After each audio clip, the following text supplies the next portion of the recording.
Christie. I'm the chairman of Asian Art in Brussels. We have become an important point in the map of art fairs. The extreme refinement of this object is actually that the decoration inside the bracelet is even better than at the outside. It's something you're not seeing actually, but that the lady who will put this on her arm will look at. Birds on flowering branches, and every bird inside is different. It's also a combination of enamel, gold, diamonds and rubies. Yeah, this is actually one of my favorite pieces here. Khmer head that comes from a period that only lasted for 24 years in Cambodia. The period is called Pre-Rup period in the 10th century. The hallmarks of this period are that stones were very well chosen, highly polished, and made by very experienced craftsmen, like the very detailed ears, full lips, almond-shaped eyes, and when I turn this around, you see this beautiful diadem. Even the backside of the sculpture is detailed.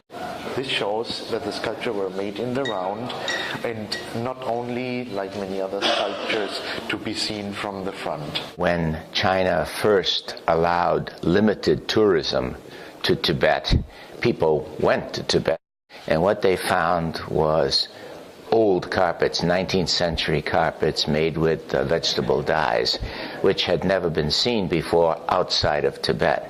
One of the highlights are two very important and rare columns that we see here. These columns are woven rugs that have been stitched together at the back to form columns and filled with straw and cotton. They were hanging at the side entrance of the door of very high lamas, that's the Tibetan monks. Tiger designs are representing fearlessness, power, and authority, and that's why they were used only by the most high-ranking monks. Inscriptions on the mask reveal that they were from the end of the 15th century, this kind of mask with very round features, and they were used during the Indra Jatra festival in the Kathmandu Valley. They were placed in front of a big jar of chang, the local beer, and a small pipe was coming out of the mouth of the mask, and the devotees were drinking the chang from the mouth of this ferocious aspect of Shiva as a blessing. Shrine from Mongolia, beginning of 20th century. There is only one other piece similar to this one known in Ulaanbaatar Museum in Mongolia. It's probably linked to Palden Lamo, the kind of wrathful goddess protector of Tibet. It's a very strange and weird object. It comes from Mongolia, and Mongolia is very famous for its shamans and its shamanistic rituals.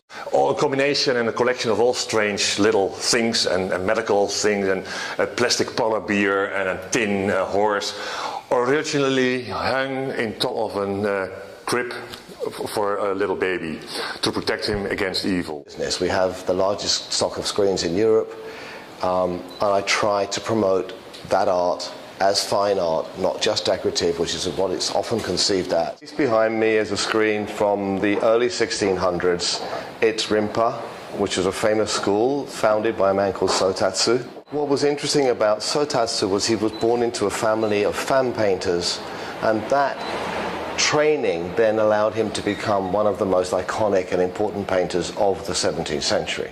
And he started creating a much more realistic and lively kind of painting, much closer to real life as we see it. One of the points up in the corner here, there's a seal. The seal means painter of the Inen seal. This means that he was the leading painter of the school. It could have been Sotatsu himself. It could have simply been his chosen painter of the time. It's a Tibetan mask made in wood, that featured in Buddhist rites. It was carried live by someone who also was carrying a costume, and you can see on the inside the age of the mask. It's definitely a 19th or probably 18th century mask. They tend to be quite large, but because they were actually really danced. They were not formal things that were not used. They were really. I've been in Tibet, and you see these dances are quite static, and they're large masks. This is a tile depicting an onager. It's a luster tile from the early 14th century with a calligraphy on the side in Nastaliq. It's probably text from the Shahnameh, the Book of Kings from Firdausi. The technique of luster tile, luster ceramic is meant to imitate gold or precious metal. It's made with copper and silver oxide that are cooked at the lower temperature, and to get this silvery or gold feeling. You find this technique early in Iraq and also in Persia, and then it's more famous for the Spanish luster ceramics. I am exhibiting a group of 60 bronze artifacts from Southeast Asia.